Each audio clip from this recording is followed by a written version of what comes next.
Can I be honest, man? Even if it comes back, I don't, and you guys want to review it, I don't think I'm gonna participate. I think I'll just be like, thanks, guys. I'll, maybe when we talk Bleach or something, I'll join. What up, everybody? Yeah, hey everybody, you're watching the Nerdgasm podcast. I don't get Superman. For me, Superman's worse. And I'm not talking about in this movie or in the... Is Appa the Chewie of the Everton? Yes, he is! Okay, I'll behave. Okay.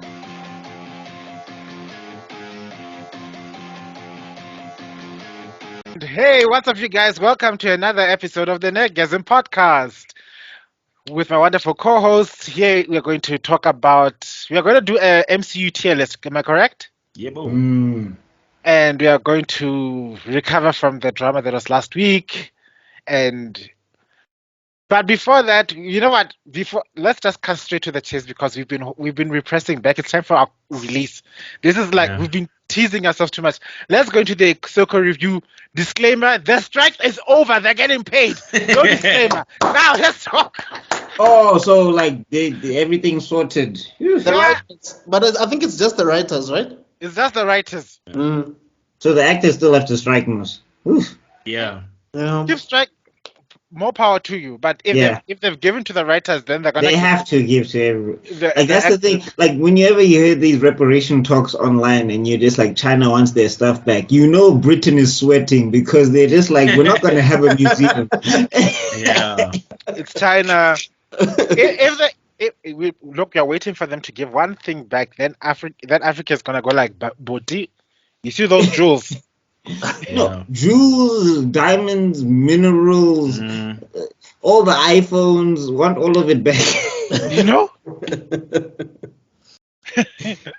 Anyway, okay. All right. The strike's over.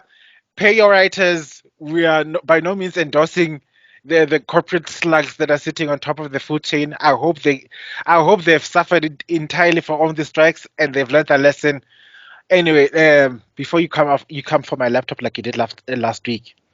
Let's talk about Ahsoka when you still have power. All right. Yes, yeah. Dave, leave me alone too. Sheesh, it's not my fault. Your show is somewhat. Episode 7. Ahsoka.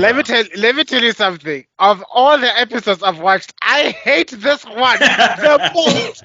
I have never hated an episode. They're like the other ones were like, guys, okay, it could have been better. We could have just the action wasn't that bad. This one has all my hate. Yeah. I think I only liked the first episode. Every other episode. Oh my god. I think it's on par for what we've been getting. I don't What? like. There's like specific shots in this episode that I think for me this episode it kind of just it crystallizes everything that's kind of bothering me about this show as a whole. But I don't think. Okay, let's first off and foremost, the Ezra guy is trying something. The guy who's acting as Ezra, I can give him. He's trying something. He's trying to do something. but he's a bit dumb though. Like, dude, use a lightsaber. What's the problem? Like, use the goddamn lightsaber. No, fine. Don't use a lightsaber. Don't go hand to hand with stormtroopers. Like, fine, force kung fu, great. But why are you hand to handing people? I don't get it. It's like he was stuck there with a copy of the new Matrix movie, and he's been copying the Neo ever since. Yeah. What's this? Ooh. But like, don't you guys feel like the actors feel handicapped? Like when you're watching their performances, it looks like they're like, man, this is some BS. Like, I'll give one specific scene specifically that grated my soul. You know when Sabine and Ezra in the thing, and then I think they're having like a heart-to-heart, and then it's like, oh, what's up with Ahsoka? She's like, it's complicated, and then he's like, what do you think we're gonna go home? It's complicated. I was like, who wrote this? No, I feel so bad for these actors. Like, again, I will say this, and maybe it's because it's been some AI writing. Like, this dialogue is terrible. This stage direction, no good. this directing itself, meh. The fight choreography is all over the place. terrible.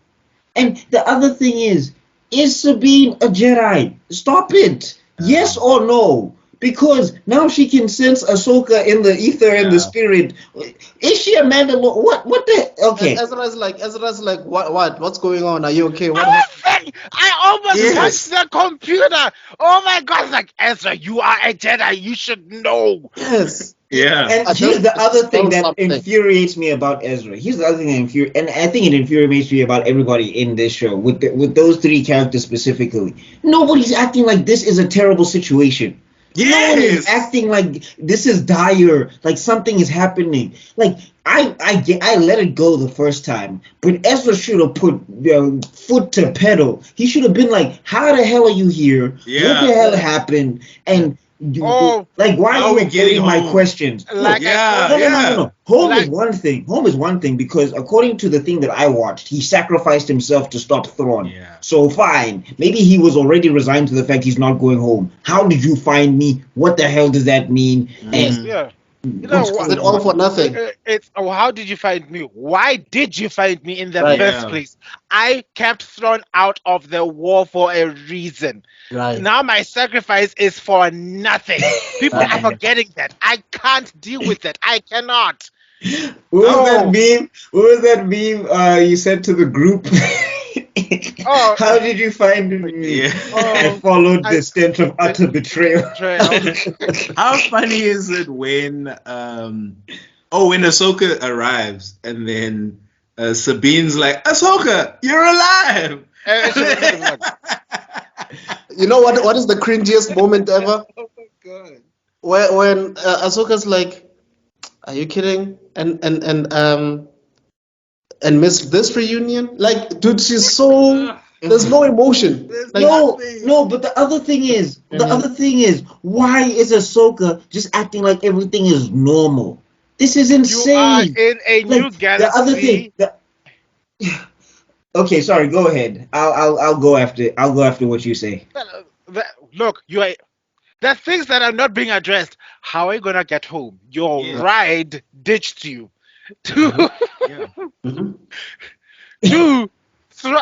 Why are you guys so okay with the fact that Thrawn is doing Thrawn things around you? Oh, we are being attacked by stormtroopers. Who cares?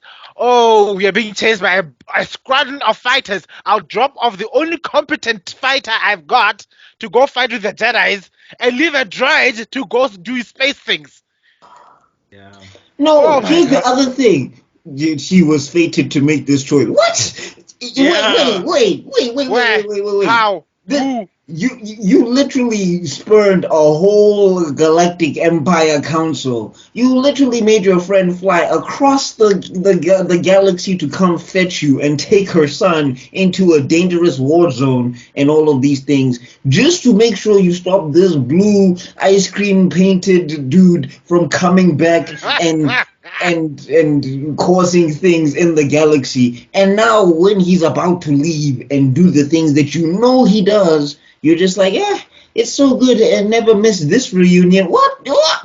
You know what I've noticed? Actually, the more we speak about it, the more I'm realizing something.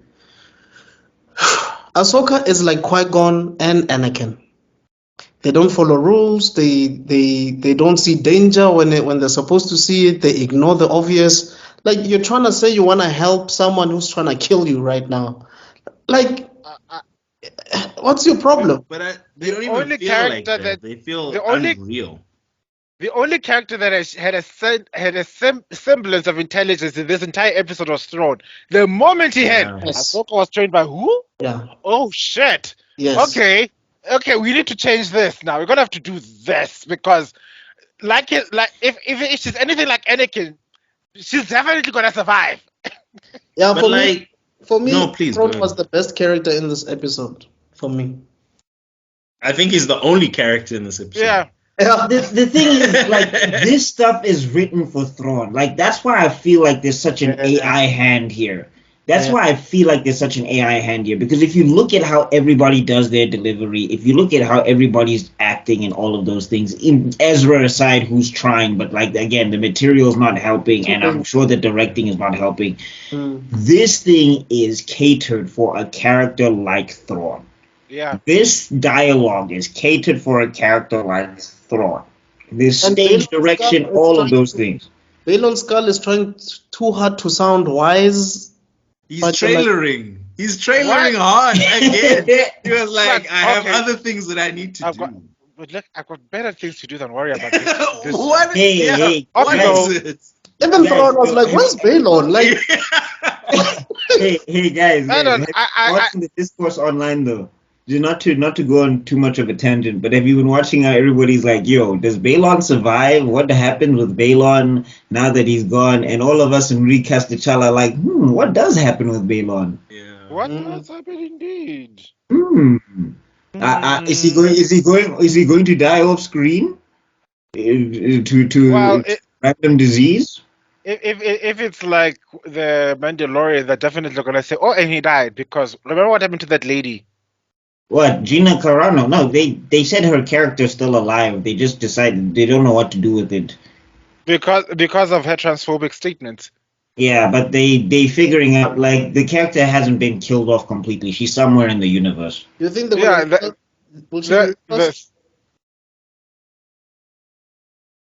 don't know. Dave Filoni has said that Balon Skull's story is not over.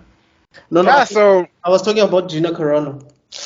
Yeah, no, but I'm saying Balon Skull, like, that's why we're all watching. It's like, if Disney can, well, it can't be over because they keep teasing that he's gonna do something.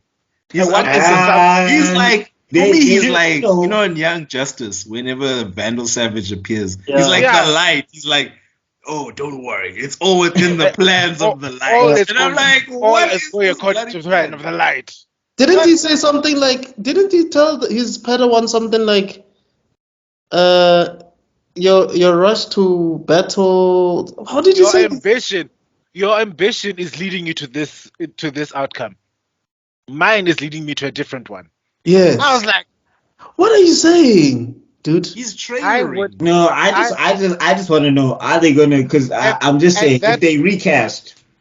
At that moment, that girl should have gone full Sith and do what all the Sith do, like kill her master. You know what? You're abandoning me. That's what it is. So am I no longer your student? Student master. Yeah. I guess that's what our ambitions mean. And I think also what they were just basically telling us is that he's stronger than Ahsoka, because Ahsoka didn't deny it. It's like, I'm stronger than you. You cannot defeat. He hasn't done anything where I'm like, Ahsoka can't take him. Yeah, that's because he fell off a cliff. And can we also talk about these guys? Why are they so weak in the Force suddenly? All four of them. Ezra, even Ezra. I mean, that Force if you look at the feats, weak. If you look at what the feats he could do in Rebels compared to what's happening now. Yeah. Again, I'm sorry. I'm not too invested to watch Rebels, but what was he doing because like my idea of the Force is Starkiller. Like when I look at peak Force users. No. Starkiller is not canon for good reason, because that guy is OP as F. I mean, the thing is, he has done. Look, I love Starkiller. People want Starkiller though in live action. If there's no way they could make that live action. Do you know the things he's done? He's vaporized. I do know that Starkiller, the way you guys were explaining him, is very, very powerful.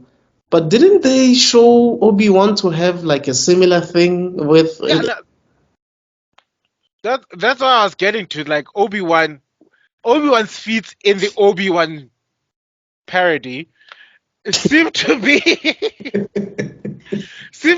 more OP compared to a man who was a general in the Clone Wars and left, so he's still powerful, and Ahsoka. And let's not forget the things that Ahsoka could do in the Clone Wars and Rebels. They're also not being. You can't see them here. I just. It's like they're deliberately trying to make sure that these Jedi seem weaker than the original Jedi's to make sure that there's a power scaling we can relate to, and that's not fair. It isn't really fair. I just want, I mean, to your guys' point, I just would like consistency. Like, if you can do something in one episode, I hope you can do it in the next, and we're not getting that. Because what's the point of us seeing Anakin's recording saying you need to be better than me by basically training more than I ever did? If we were gonna see what we saw later on in the episode, what is the whole point of seeing that recording then? But I mean, to be fair to this thing, the choreography has never been strong. So I mean, Also, aren't you guys getting like rematch fatigue? Like, I feel like Ahsoka has fought that girl like 5 times in the show now. It's okay. Mr. Extrodin, to answer your question, the only reason Anakin appeared in that episode is fan service. Yeah. There's no other reason. I think everybody who was working behind the screens was realizing at some point people are gonna get sick and tired, and we need to see more Anakin. That's the only way. And the only way they put Anakin with that old Clone Wars uniform and as like a nod to Clone Wars and the hairstyle and everything. Look, guy, it's like I said, fan service. Like Hayden was cool to see. He did a good job, but Hila was right. Either that Disney's just gonna press the nostalgia button until Jesus comes back. That's all I've noticed. So no. But it goes back to what I was telling you guys. I think in 2 episodes back, that it seems like we either need to have Anakin or Palpatine to try to achieve something. So something that's horrible. No, but the thing is, right, on paper, if you wrote this on paper, it would actually play out as a compelling story. On paper, this thing actually could work really, really well. The conflict that they're teasing with Ahsoka, in a sense, if they actually delved into it, it's actually interesting on paper. Because if you see people arguing it online, they'll be like, Ezra doesn't want to get a thingy because maybe he's become a hermit. He's bonded so much with the Force that he views the lightsaber as this weapon of destruction, and he doesn't want to touch it anymore. Yes. Show us that would be nice. Maybe he has PTSD from the fact that he sacrificed himself trying to stop Thrawn. Maybe he wants to stop being a Jedi. I would like to see some of that. So so don't tell type of situation. Ahsoka, right? Ahsoka, right? There's a moment where you can see that that Rosario Dawson wants to show that Ahsoka has some sort of strong emotion to the choice that Sabine has made. And then she just suppresses it to go back to the stoic No, be upset.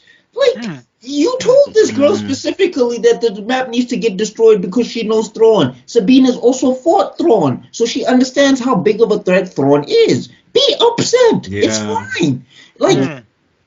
Like, I'm just saying, on paper, this could be an interesting story. Like, that whole meet-up, if there was some conflict and tension there where they were just like, I'm happy to see you, but what the hell is going on? That would have been a great way to end that episode. But they're just not doing it. Like, the thing is, on paper, this show could work. But this execution, I don't understand. It was so cold. I could also add that we should have gotten more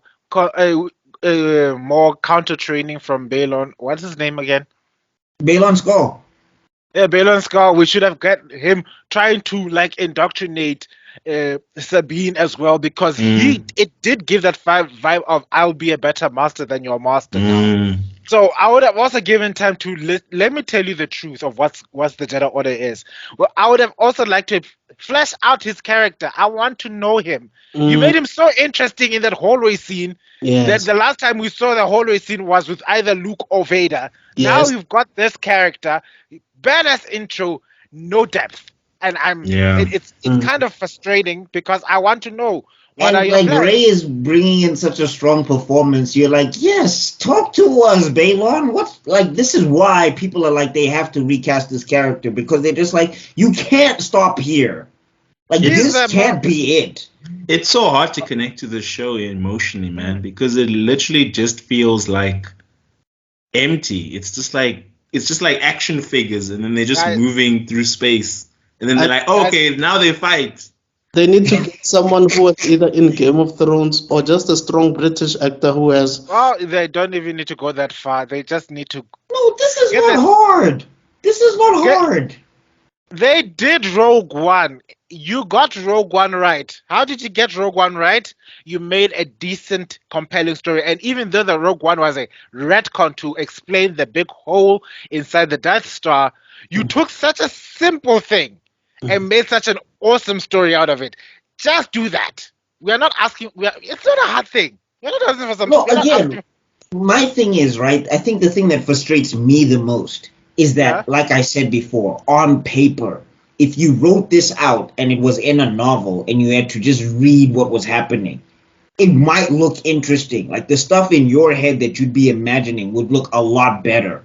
But when we get into the execution of this show, and we're getting into the dialogue and we're getting into the character actions, it's just like you guys are just milking nostalgia. Like you can make something here. This isn't difficult. Like as a writer, right, I understand when you have to think of multiple facets and trying to balance stories and all of those things. But like the thing is, you have something to work from. You have a lot of source material to pull from. You have the show that you're referencing. Like just build on those concepts and move forward. Right now, all you're doing is they literally did it at the end of the episode. Like that line made me so mad and missed this reunion. Who is this for? Yeah. And honestly, it just didn't feel like it was gonna be tough for Ahsoka to find Sabine. It's like she knew exactly where to find her. Also, is that how the Force works? No, the Force is whatever you want. I mean, Grogu is healing wounds. Is it Google Maps now? Grogu is healing wounds and there is a precedent. Okay, guys, there is a precedent for that, for her particular ability in that point in time. There is one, because if you have a strong enough bond with an individual, you can reach out to them in the Force. That's what Luke did with Leia when he was dangling in Empire Strikes Back, and he's like, You're right. That's absolutely right. I've seen people communicate. Darth Vader did it with Luke. Rey did it with Leia. And Rey and Kylo Ren. But but just because you are talking to them, does that mean you know exactly where they are? I mean, that's the whole thing in Rise of Skywalker. Rey and Kylo Ren could communicate, but they couldn't locate where each other were. Yes. Well, maybe it's mastery of the Force, like Jedi mind tricks and all of that stuff. Maybe because you have to upload, like, you know how you have rankings. Maybe she's like, S tier. She's got a silver medal or something. I call BS on that, man. But it's okay. It is what it is. My question was basically based on from the very beginning when she even went inside the whale. For me, I didn't get the impression that she has no idea and she's panicking. Like she has no idea what to find this person. It's just like, no, I know what I'm gonna. And also, why is she looking for Sabine? She literally told Sabine a couple episodes earlier that if Thrawn comes back, we need to ditch Ezra. I'm like, I thought your mission here was Thrawn. What that's why the robot person said no. Maybe in her mind, there was no other choice. That robot is the only person with a decent brain cell in the entire trio. He's got personality too. I want to spend time with him. Yeah, and we finally saw 3 CPO, and that was nostalgia. That was such nostalgia goggles. I think the fact that we didn't even think about it until now, it says it all. It was such nostalgia. Like the minute I heard his voice, I was just like, y'all really doing this now. And I feel it wasn't for him to come at the exact time where the general was gonna get fired or whatever. At the exact time, you just appear and say, Princess Leia sent you. Like, really? Also, what is her jurisdiction in this army? She just keeps getting bullied at these stance things, and I'm like, you're literally a war hero. Like, what is this business of like this guy can just tell you no? Like, I don't understand. You're supposed to have the highest clearance and all of that stuff. Yeah. Does he work for Thrawn? This guy? Why does he have so much beef with him? He's a senator. Senators can be bitches sometimes if you've seen them at work. Yeah. But I just wanted to highlight 2 things. One, for a general. The general is a very loose statement in the rebel forces. If you've noticed, Han Solo was a general, and a general of what? Usually, if you look at terms general, there has to be a general of an army. You need to be assigned a battalion. You need to be in charge of a group, a certain number of troops. Yeah, Stratton is a grand admiral. He's an admiral. He has his own personal. He's supposed to have his own fleet, for heaven's sake. That's what happens when you're an admiral. Admiral Akbar is in charge of is in charge of the rebel fleet. General, and I've seen it. You see General. The only other general you see is it Empire Strikes Back, and it was in with the one saving under Darth Vader, and he's a very competent, very lethal general, and he had his own army. But even Grievous was like that. Yeah, but like the other thing is, right, when we look at Han wasn't there for long. So I can understand maybe him not having the authority. She's supposed to have been a general for years, since the start, since Rebels and everything. And I'm just like, every time we see her, she's just getting pushed around. Like, I'm just like, I don't understand. And then also these guys are just like, Thrawn will never come back or whatever. I'm like, really? Really? Really? Really? From what I know of this guy, you really think, like, you didn't see a body, you didn't see any, like, evidence, you just heard he went into a portal somewhere and you guys are assuming everything is okay. That's weird. My immediate thought was thinking, really, guys, are you taking a page from Harry Potter? This is Voldemort all over again. Yeah. Harry Potter. Of all the places, he's not back. He cannot come back. And I'm thinking, really? Again? I mean, the reason why I'm not too mad at the senator guy is because, like, if you watch Andor kind of shows how the senators are in their rich little bubble and they're not really affected by the war and they're making money. So I could kind of see the senator as being someone who is very... He made his money and he was away from the war, and now for him it's just like, oh, politics have changed, but I'm still doing what I want to do. So I kind of get his thing. He's removed from it. And then But my I'm saying, second why is point I everyone wanted to bring quiet, up... though? Sorry, Tebello. Go ahead. But the second point I wanted to bring up was, oh, poor guy. Imagine knowing that the next episode that you're going to appear in the very next episode of Ahsoka, and you've come all the way to Comic-Con Africa, and you can't spill the deeds. Because the guy was C-3PO was here, and he kept... Oh, right. One week shot. Yeah. Is it still doing 3CPO? Yeah, he'll do that forever. Like, anybody who asks, I forget the name of the actor, but, like, he's been in video games, he went to cartoons. Anybody who asks him, he's just like, sure. And, I mean, I get it. It's kind of like the guy who plays Palpatine. That guy's down for anything. And R2-D2, I think the actor who played R2-D2 did it for the longest time. Oh, shit, I forgot. I have to send you these pictures, because there are pictures that summarize this episode quite well. No, but I just, like, the thing is with Ahsoka, and, I mean, I just think for me, like, the thing that's frustrating, and, like, I remember her having more life in Mandalorian. I remember her being more interesting in Mandalorian. I'm talking specifically the live action stuff with Rosario. I just remember her doing more stuff in The Mandalorian. I remember the choreography even being better in The Mandalorian when she had that episode where she had to fight that lady with the Beskar Beskar stick. Yeah, I miss that feeling. That's the same lady who's the super bad guy in this season. Like, that's what I'm saying. Oh, it is her. Yeah. She was way more interesting in Mandalorian. What happened? All I was like, go do this, go do that. That's all I'm hearing from her. I can't even, like the fact that you said that, my brain can't even, like, correlate those two things. The witch lady is the lady that Ahsoka fights with the stick when that's the lady. Oh my god. When she fights her with that Beskar steel stuff. Yeah. And they had the whole samurai posing thing, even though, again, it's a very big plot hole to me where I'm like, if you have the Force, just pull the stick out of her hand and push her to the ground. But anyway. Like, Vader would have done that in a heartbeat. When she was fighting Ray Stevenson, I was like, why is she posing like this? This is so unnecessary. Why are you busy doing this? And it's the Force, man. The Force been unnecessary. No. She took a page. Somehow Obi-Wan took over her body at that point, because Obi-Wan is the king of dumb poses before any fight. But that's also why I feel like the direction in this specific episode took a very big knock. Because, like, if we think about that Mandalorian episode, they built up suspense, there was atmosphere, the music came on cue, everything felt like it was a build-up. This episode just felt like it was just like Yeah, there was also moving like tension quick, because they had to cut, save the cut, town cut. or something, right? Like there was a town and people were in like a trap, and there was like Yeah. the Mandalorian is not a hero; he's a bounty hunter, but now he's gonna step up maybe. And Ahsoka is kind of wishy washy in how she's handling this Grogu situation. So is this town gonna get saved by these two people? You don't know. You're here. Guys, Did you the guys more Oh, sorry. Please continue. the more you look at it, the more I'm telling you this season finale is going to be a cliffhanger. Yeah. Yeah.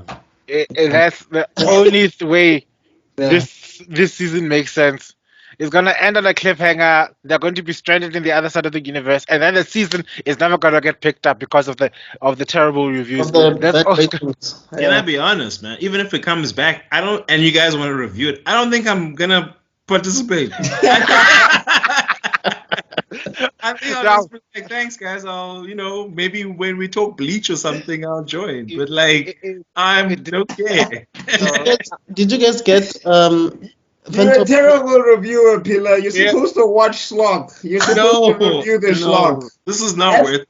That's It's not worth what no true reviewers, we watch everything. That's how Nah. we do it. No, I refuse. You telling me I have to it's- sit through another 9 hours of this? It's called That's the job. That's how you get the No. subscribers. Nah, it's skip. it's Jujutsu called Kaisen. Netgasm. Oh, you It's, find it's something called else. Netgasm podcast, not movie reviews Fridays. Yeah, So- Castle. We'll do something else. Castlevania. We'll do something else. I'm sorry. Alright. Look, I'll be. The next season is gonna get at most it's gonna get 1 minute shorts. It's going to be wow, whatever. Yeah. Rating up- That's as far as I'm gonna go. A catch up, I'm a here. catch up session. How you guys doing? I'm fine. Ahsoka season 2 episode 3 sucked. Oh, okay, moving on. Yeah. I was literally speaking to people who were cosplaying as Ahsoka at Comic Con, and they told me, guys, no, her performance as Rebels was much more interesting. Like, I liked her in Rebels. That's what I'm hearing from people who took the time to dress up as Ahsoka in Comic Con. So Again, like the Mandalorian episode was what had me kind of like I'm not interested in like spin-off things because like sometimes it feels pointless. Like it just feels like I don't know where any of this is going. I want to see this thing go forward, or if it must end, I want to see it end fine. But like with the Mandalorian episode, I was interested in what Ahsoka was doing and all of that stuff. Now we come here and I'm just like and like, can we even talk about Sabine for a second? Do you not realize what you've done, Sabine? I feel like you don't understand what you've done. I feel like you're not handling the gravitas of this situation. You're kind of just kicking it under the rug. And nobody is, and I'm just like, you have zero guilt, zero. No remorse. He literally lied to Ezra for the whole episode because in his head he's thinking, oh, maybe there's a way we can get home. Oh, maybe Ahsoka's in her head. Ahsoka's dead. They have no way home. Thrawn is trying to kill them, and she's okay with lying to him the entire episode. Thrawn's about to escape. The thing that everybody's been dreading, he's about to bounce, and she's just. She never has like any moment of like reflection, regret, nothing. On a positive note, on a rare but positive note, like I've said it before, can you just give props to Thrawn?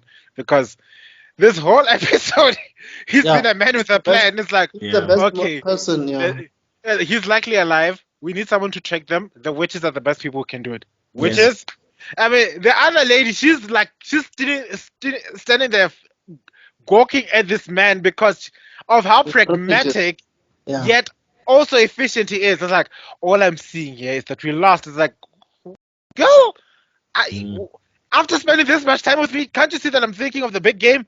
All I needed to do was keep them busy long enough for me to leave them behind. Not to knock Thrawn though. I feel like this thing is not really showing his strategy to me because I'm just like, this is what was going to happen anyway. I don't even think that Ahsoka was even going to chase you. Like, I don't even think like she was coming to your ship specifically. I think she just went for Sabine. Like, I feel like Thrawn could have done nothing and the outcome would have still been the same. I get you. But you know what? I think if this was an anime, what would have happened is we would have had someone else explaining to the witch what Thrawn is thinking or doing, not Thrawn himself explaining it. We need an exposition, man. And Yeah, I was hoping the guy with the mask would be the one explaining, like, you do not understand, genius. That is Thrawn.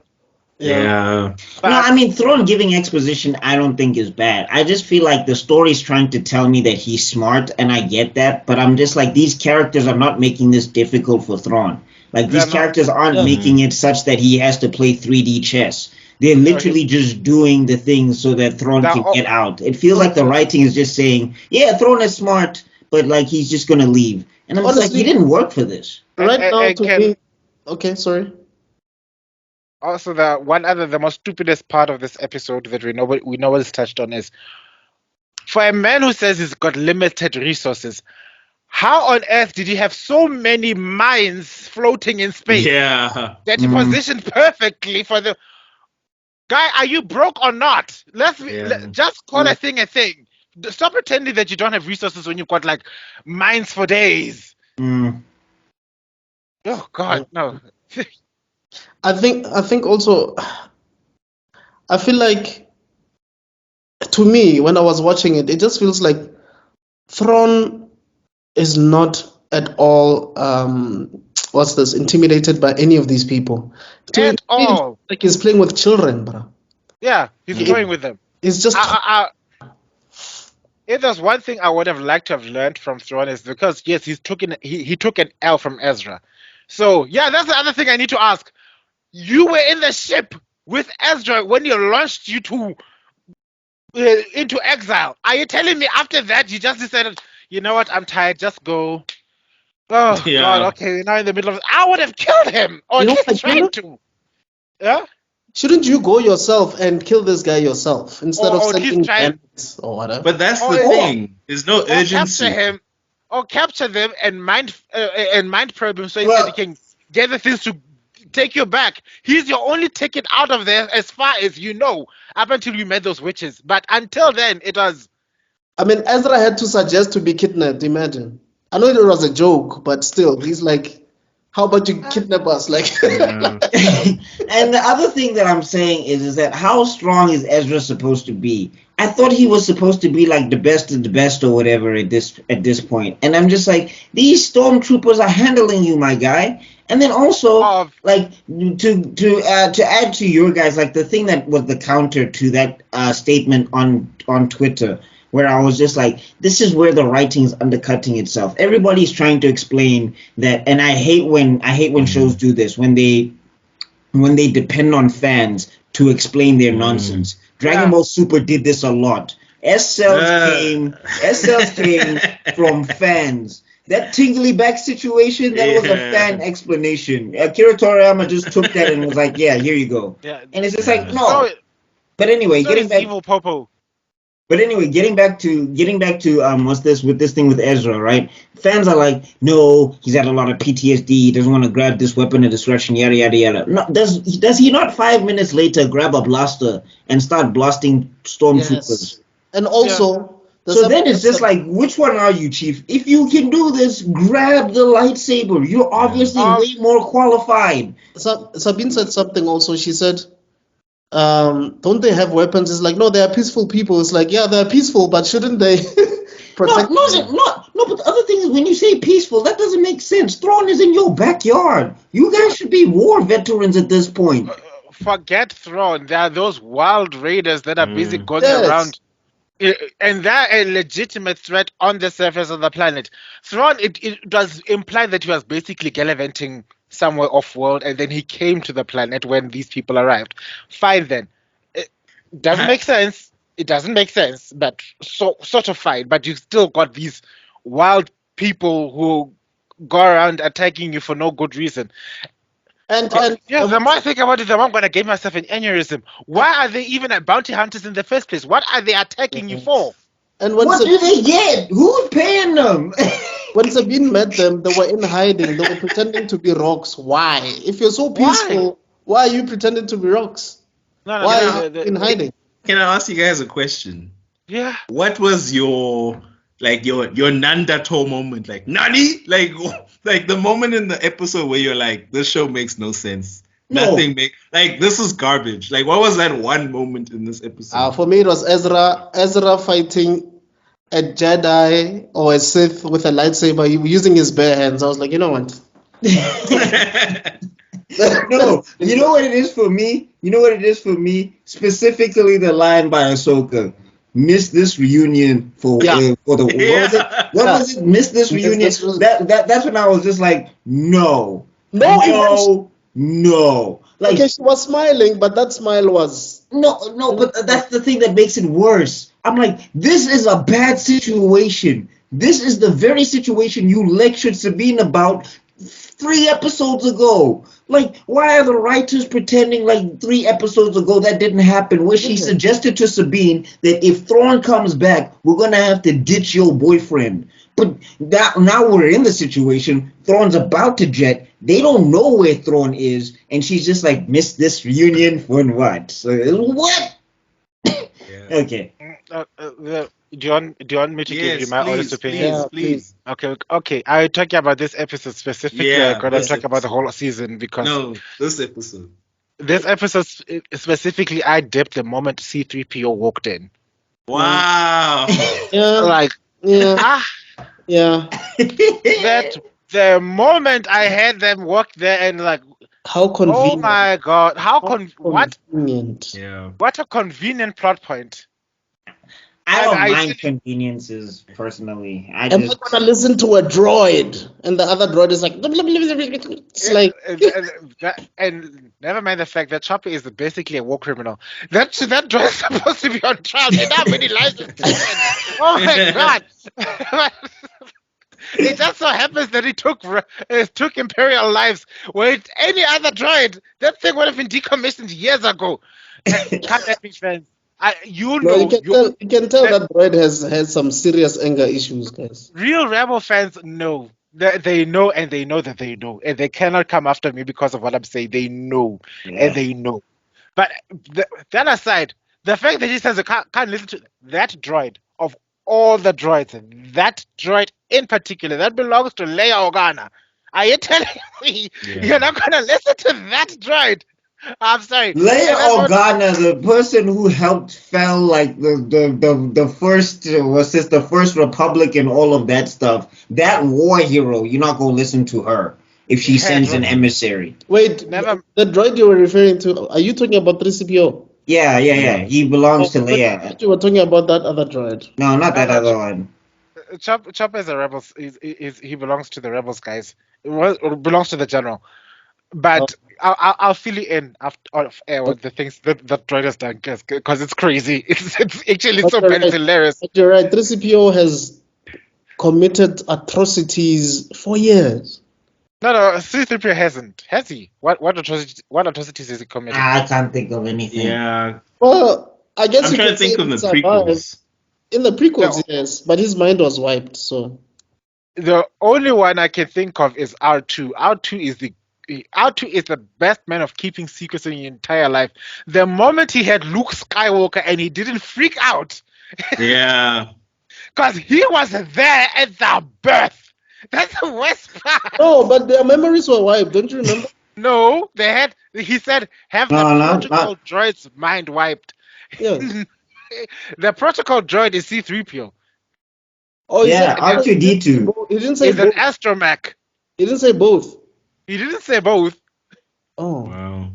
Okay. That's why R2 can keep. R2 is the best secret keeper in the entire series. If you tell him something, he will keep it until he gets destroyed. R2 has a strong bond with Anakin since for a very long time, so you can tell. That's why he kept quiet. I know who your dad is, but I ain't gonna say none. Yeah. But Peter said this perfectly, and I really felt it this episode. I was like, this is the most nothing burger.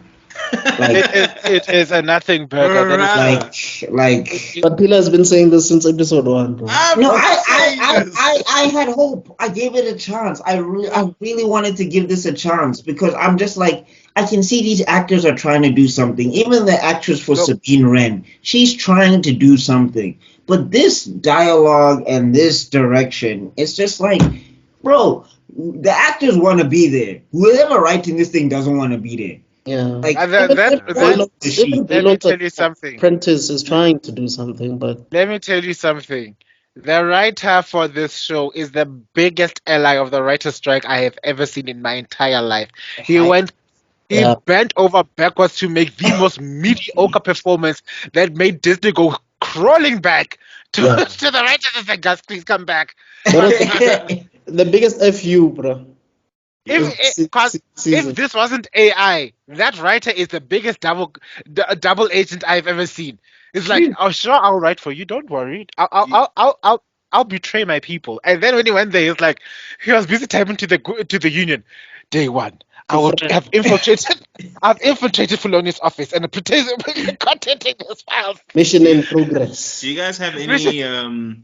I mean, I think this is a good point Wait, now what is because we haven't seen. your moment? What is Oh, I have a lot of moments, but I think my number one most offended moment, the moment where I was like, I don't even know why I'm watching this, was when Sabine was like, Ahsoka, you're alive? And I was like, you know what?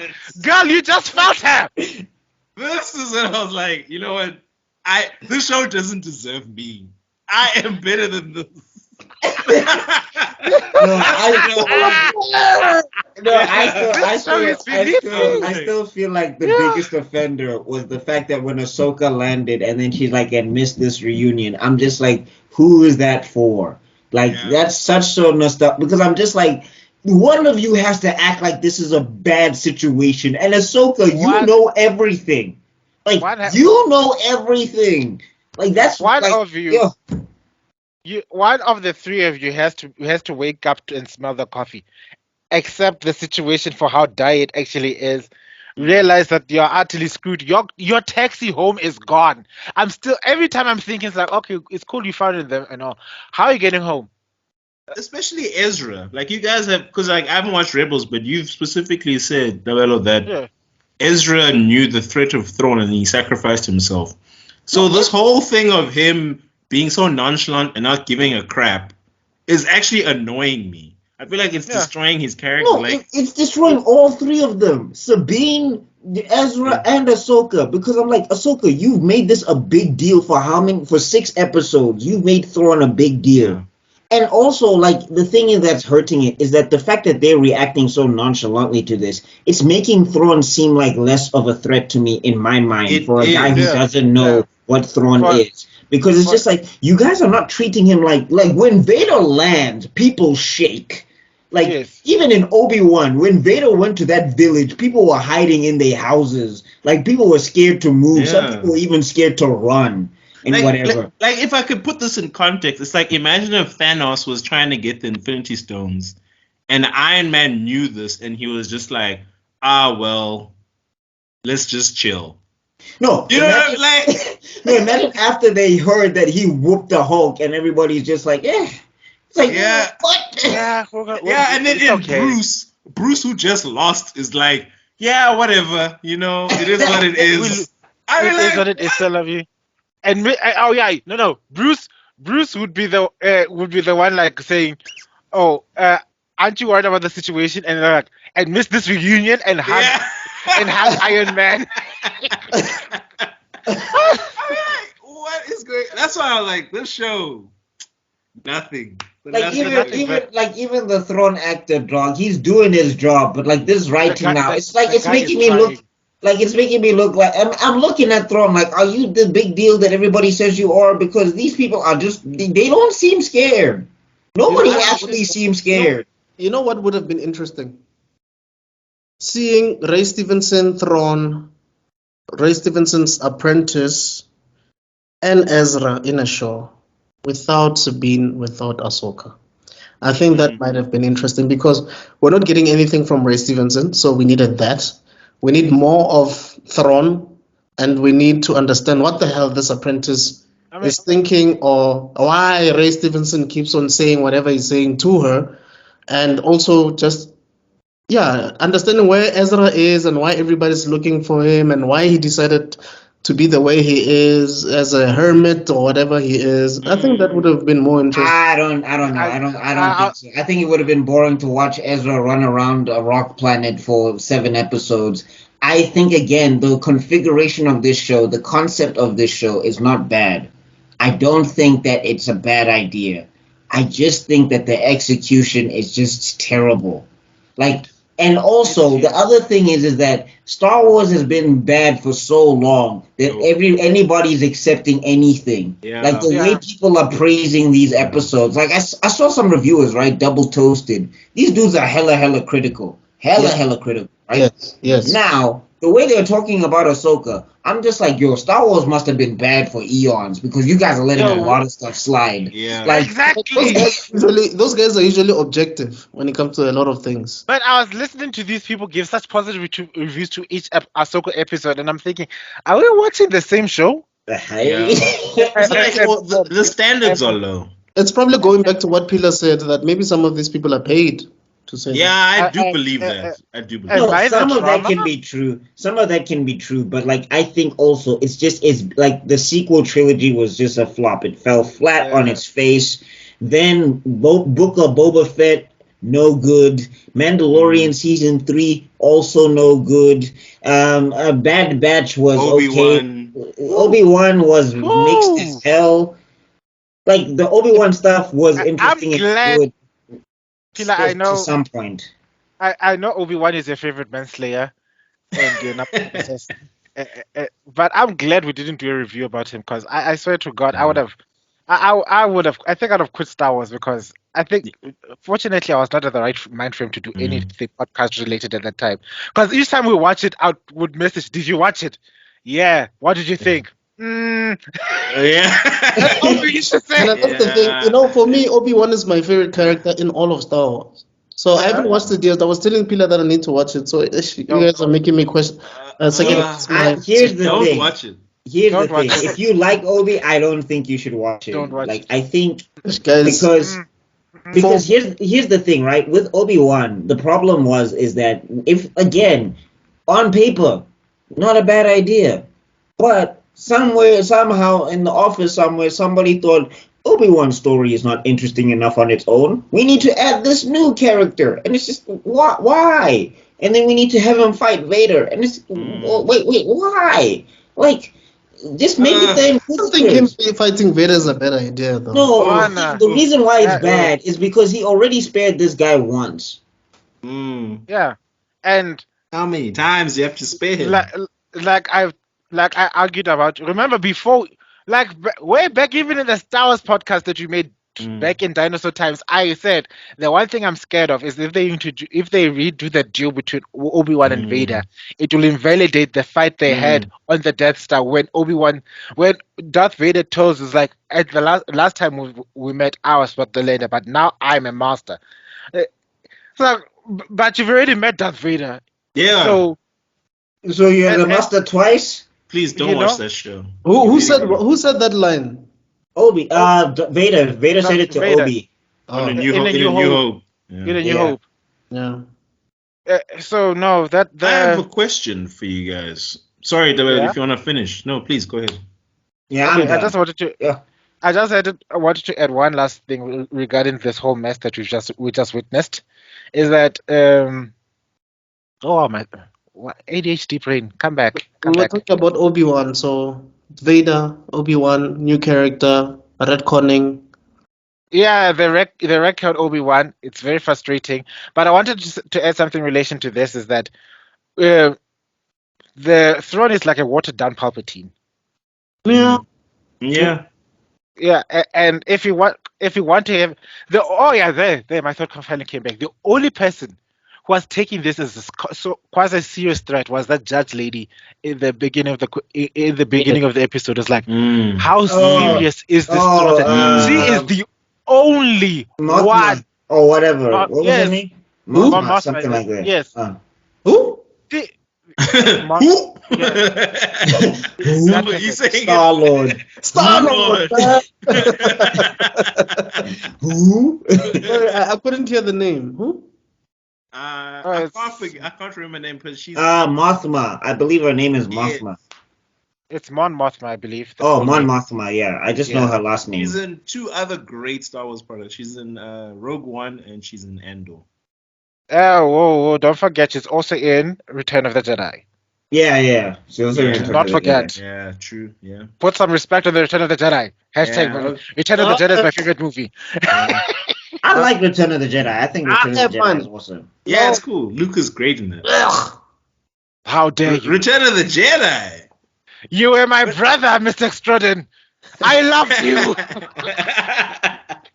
What did Return of the Jedi do, Mr. Extrodin? Sorry, you know what? I'm mixing it with The Last Jedi. That's why. Oh, okay. Hey, no, we're my talking bad. about the return, not the Wait, last one. wait. Is it the same actress Yes, it is. in Return of the Jedi? Yeah, I think so. I think it's the same wow, actress. she aged Aged fantastically. Ah. What is I your know. Palpatine? I know. Palpatine is also in Return of the Jedi, like the same actor. He's the same same actor. Ah, She aged well. You know, Oh. the light side of the Force, guys. You She see, looks- the light side of the Force. she looks keeps you young, amazing. elegant, She looks looking beautiful. radiant. Except for Yoda. There's a reason why Yoda looks like that. It's all his war crimes. Everyone else is the light side of the Force. The stress. Wait, I have a question for you guys, but I think I'll wait for Tebello to finish his point. But I have a question. Yeah, I was just saying that Martha was the only person who was treating Thrawn with any sense of urgency in this entire episode, as opposed to other characters that are on the field actively engaging Thrawn. But didn't the general lie to her anyway after she asked that question? No, she just said we have to prepare for the worst and hope for the best, which would have been a nice line if she delivered it with any freaking emotion. Like, who's directing these people? Who's like, be as stoic as possible. Do not show any emotion. We don't want to see pretty women cry, even if they're green with thingies on their head. What? Girl, I wanted a scene where she shows that she misses her baby daddy. I wanted to see a scene where, you know, where that these characters have emotions. You're not just a two-dimensional. Exactly. You know, it's so funny. It's like the second last episode of the series, and I'm asking myself, why is she in the show? I don't. Why are you here? Nepotism. She's busy. She's married. She's married to Obi-Wan. She's married to someone. I will not say his name. Yeah. She's married to Ian McGregor. But the actress is not the problem. Like, nepotism is negligible. Yeah. Everybody does it. It's not the big. Like, Winstead is a great actress. So. Yes, like this direction and this dialogue. It's just like you're not letting these actors act. Someone is there beating the hell, like they beating the hell out of these actors. Like somebody is there whooping the emotion out of everyone. I'm gonna say something that maybe none of us are willing to say. The droids are doing such a better job than any of these live people. The droids are more emotive. No, that's what makes me think it's AI. This is what makes me think it's I'm glad the droid met. Like the droid is like, I'm glad to see all three of them met again. Yeah. I'm like, you're the only one that's showing emotion right now. And you are a droid. Dude, the droid is the only one when he's actually telling her, like when he's actually telling Ahsoka, this is a bad idea. Like I actually feel some sense of urgency because he's just like, this is calculations is off. We're about to hit asteroid fields, and Ahsoka's just there like, we'll figure it out. And I'm just like, why is the robot panicking more than you? You know he can rebuild. You can like you. Once it's over. But the more I can't. Maybe we shouldn't leave. Maybe we should stay inside the whale so that we don't die. Ahsoka's like, no. Because I want to see what's going on. Which, in hindsight, was a smart move because your taxi was leaving you. Yeah. Yeah, but I'm just saying, like, the thing is, the droid reacts. Can you also have another plot hole that I was asking? Sure, your taxis are being attacked by these minefields. Wouldn't it be smart to tell your taxi, guys, warp to the other far side of the planet? The bombs won't be that side. Let's land that. Let's just take a long drive. Because it's not like these. Can't you just swim way above these things? Isn't it possible? Anyway, wait, man. So this is my question for you guys. Since this is the second last episode, I think it's fair to assume that we're in the end game of the show. What are your final predictions for the last episode? What do you think the final climax, in your own specific opinion? What do you guys think the climax of this epic show, this amazing eight episode special, the finale? What do you think where do you see it going? Yeah, guys, please don't die of enthusiasm, eh? Tebello took his water and he drank, hoping that other people answer first before he gives his opinion. Okay, my prediction for the okay. Sabine is gonna kill Gara. That's what's gonna happen. Balon Skull is gonna disappear off into the nethers with whatever interesting plot thread he has, and then we're maybe gonna find him somewhere later. I don't know. Maybe it'll be another movie or it'll be another spin-off. They'll decide if they're recasting or whatever. Thrawn is going to launch the new empire or whatever, I guess. And then Ahsoka is going to take Sabine under, because Sabine's going to finally be a Jedi for real. So her and Ezra and Sabine are going to start the new order, I guess. And Sabine's going to finally finish her training, and that's going to be the end of it. Yeah. So basically, Sabine is gonna use the Force conveniently on a certain scene. Ezra is gonna realize that this hermit thing is not working because yes, he is using the Force to his will and his whim and is one with the Force, but he still needs to use a lightsaber. And Sabine is fine. That actress is beautiful, so he's gonna probably be like, "Hey, maybe this hermit life was not for me." I need to smash a bit more. And then Ahsoka is gonna have another flashback with Anakin, and Anakin is gonna say something that is gonna be so important and pivotal to the whole plot that Ahsoka is gonna go ham. And yeah, I agree. Balon Skull is gonna disappear, but I think her apprentice is gonna join Ahsoka and the team and try to understand what her entire role is. And the general is gonna do something like she's gonna fight someone because he has to, because she's sort of one of the main characters, right? So she has to do some action some way. She probably might fight the senator because the senator might be an agent of Thrawn or something. Yeah. All this in one episode. You guys are giving it way It's too much gonna feel rushed. honest to God. It's gonna feel rushed. All these story beats are gonna happen within. I'm telling you, it's gonna feel rushed. It's gonna be an hour long or an hour and a half long, but they're gonna touch on everything and rush through it. I swear to God, all I'm telling you is gonna end in it's going to be the Last Jedi all over again. In that sense, you know Luke's famous words. It's not going to end the way you think. Mark my words. That is what everybody's going to be gonna leave the feeling. One, Thrawn somehow is gonna end up back in the normal galaxy because we need an antagonist to push the plot forward. Nobody wants to touch the First Order with an iron lance because people have got that allergic reaction to it. So they need a bad guy to carry on these other plots. So Thrawn somehow is going to make it back. Ahsoka is going to end up in some forced battle with those three witches. That's what that's what I'm thinking about. And Sabine conveniently develops the Force while fighting that girl for the upteenth time once again.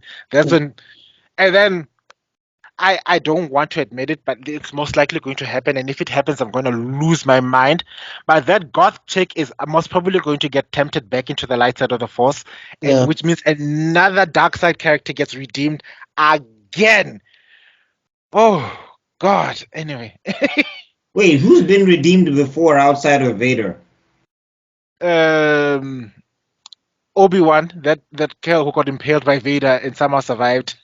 Oh. Well, I mean, technically, she was never on the dark side. Technically. No, she was an Inquisitor, wasn't she? Yeah, but I'm saying she was an Inquisitor for the sole chance of getting a shot at Vader. It was not that she was in the dark side of the Force. Right. Yes, she was. She was doing terrible.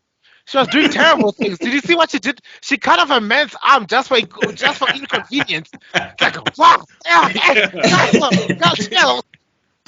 Yeah. She was a murderer.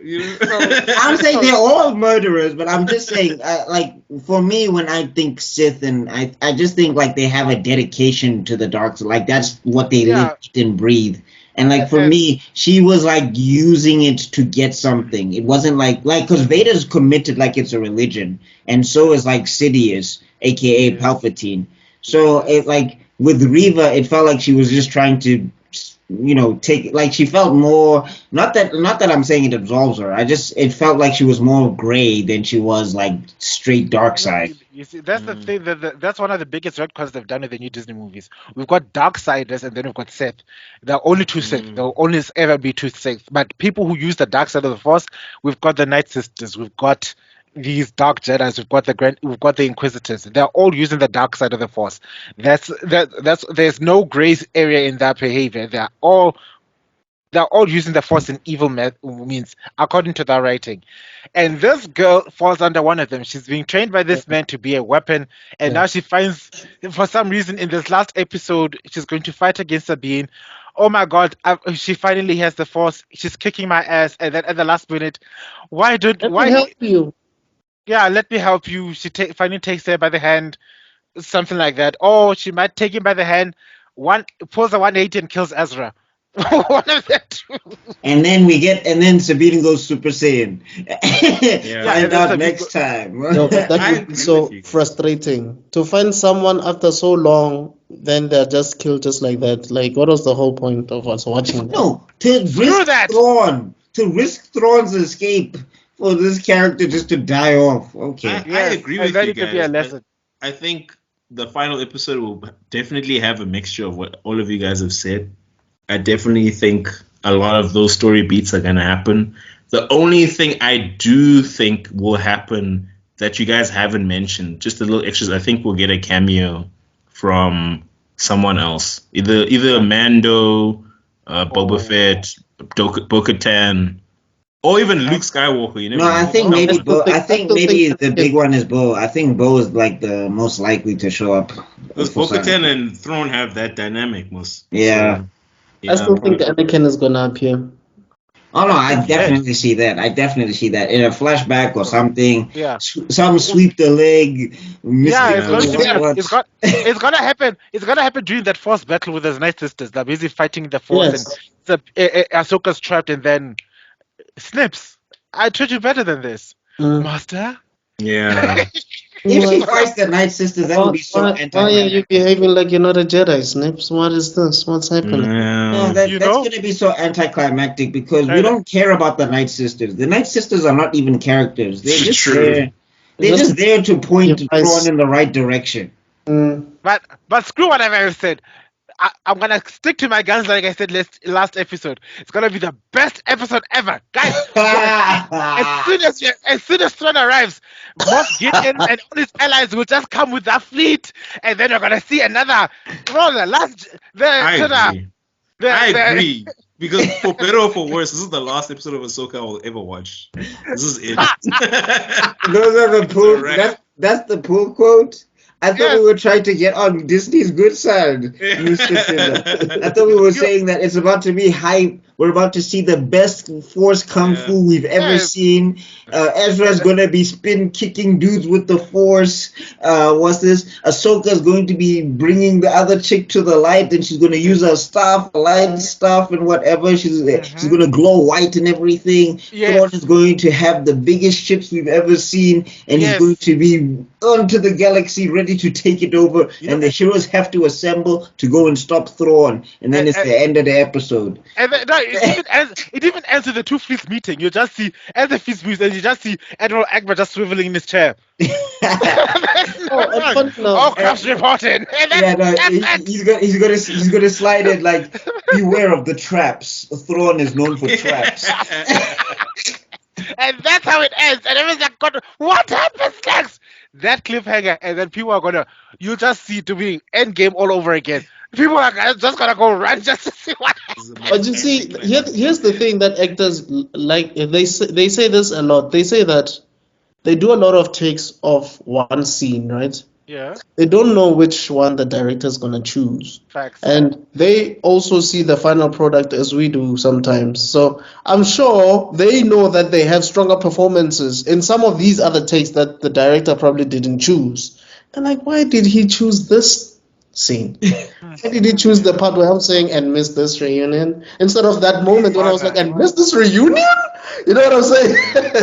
I feel like the director specifically told them, do not show emotion, do not be excited, do not be happy, do not cry, do not, don't do anything.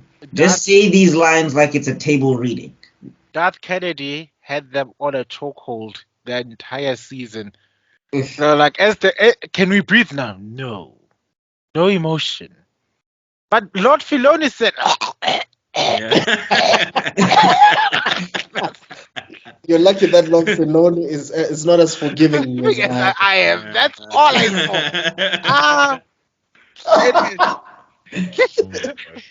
No, Star Wars as a property, I definitely know what it feels like to be a Star Wars fan because of how they're treating T'Challa, but it's just like, for me, this is recent. I never had hope. Star Wars fans have had all the hope and they've just beaten it out of them. What you just said now, that should be a clip that we should send to George Lucas. I never had hope. It's like, yeah. And you know what the thing is? We still have hope. For the life of me, why are they still having lightsaber choreography competitions? I've seen them. There was a golden age of the choreo competitions where you can see that the fighting styles were emulating the prequels, and then they decided to go with this new stuff, and it looks terrible. I don't care, come at me, fans. Your LCC competitions of late don't do it for me anymore. You guys suck. You guys suck. Honest to God, I'm so sorry. It's true. I want to make one that's better than yours. I think if I make a video, it's gonna look 1,000 times better. But if I do that, it will be out of spite and not out of passion, and that's what I don't want to do. I wonder what Gendy thinks when he's watching these projects. Somebody was saying that people have been excited about Force Kung Fu for years. Remember when Gennady was having Mace Windu speed bag the droids and everything? And I'm just like, I commented below. I was like, dude, there was nothing in this episode that was on the level of Gennady Tartakovsky's choreography. Like, if you want to speed bag a droid, if you want to go hand to hand, make it look interesting. None of this looked interesting. Actually, Ezra should have done that. Ezra should have been able to wipe out that entire contingent by himself. They should all have been on their knees. The moment it's like, girl, relax. I won with the Force. What do you mean? Boom! Yeah. Like, what is this? And then the apprentice would be the one trying to stop him. Like, oh, wait, she's going to try and distract me from keeping these people down. Sabine, keep her busy. Yes. And that would have been a much more interesting fight sequence than... But no, Ahsoka has to save the day. Yeah. Ahsoka, dramatic landing. We don't have to fight. You can lower your weapon and surrender. And then they let her run. That's the other thing. Why did you let her run? Sabine, that woman impaled you. What are you doing? What are you doing letting her escape? Out of put hot lead on her head. The moment she turned and ran, open it! I guess we're done. Let's move on. Let's move on to this tier list. Let's move on, man.